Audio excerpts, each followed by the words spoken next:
Hello everybody and welcome to my review of the 1956 science fiction classic Forbidden Planet, directed by Fred M. Wilcox and starring Walter Pidgeon, Leslie Nielsen, Anne Francis, and Robby the Robot.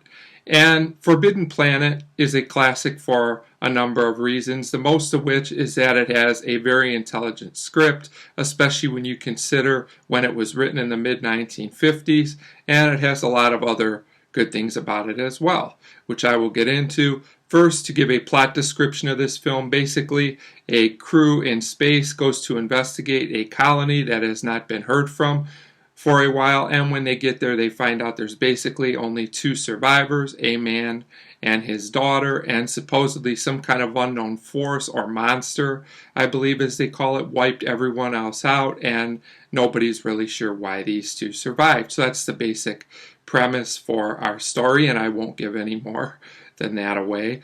Now, this film has a lot of good things going for it. It had Oscar-nominated special effects, which are very, very impressive for the time this was made, but what I think is even better is the production design. There's some pretty elaborate and amazing sets in this film that still hold up well today, in my opinion. And the other thing of note is that this film was shot in color, whereas a lot of films at this time were still being shot in black and white.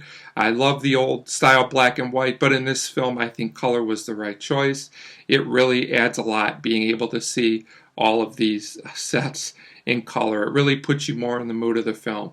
The acting is fine overall for what this film is. Walter Pidgeon in particular gives a solid performance. Leslie Nielsen, who would later be much more known for comedy, he does okay here, and Anne Francis is fine as well. Robby the Robot is also a standout and is just entertaining with some of the things, some of the stunts pulled throughout this film. The rest of the supporting cast doesn't have much to do, but I guess they're okay. Now, there are a few things I would say about this film that are a little bit of a problem. The beginning is a bit slow, the first 15 minutes or so. A lot of these types of films were just paced different back then. It didn't bother me, but I'm just saying you got to stick with this movie as it's a little bit slow at the beginning, and there are a few what I like to call exposition scenes where one character is just basically explaining plot points to other characters, and a couple of these scenes go on a little long. They do what they can. If you just look at the elaborate sets during this, it's not too bad, but a few of them are a bit slow. But fortunately, all this exposition is interesting and it keeps your attention, and Robby the Robot is always entertaining. Overall, I think Forbidden Planet is a good length. It's around the hour and 40-minute mark, and it doesn't overstay its welcome. It's a good length for this type of film, and it's appropriate for the plot at hand here.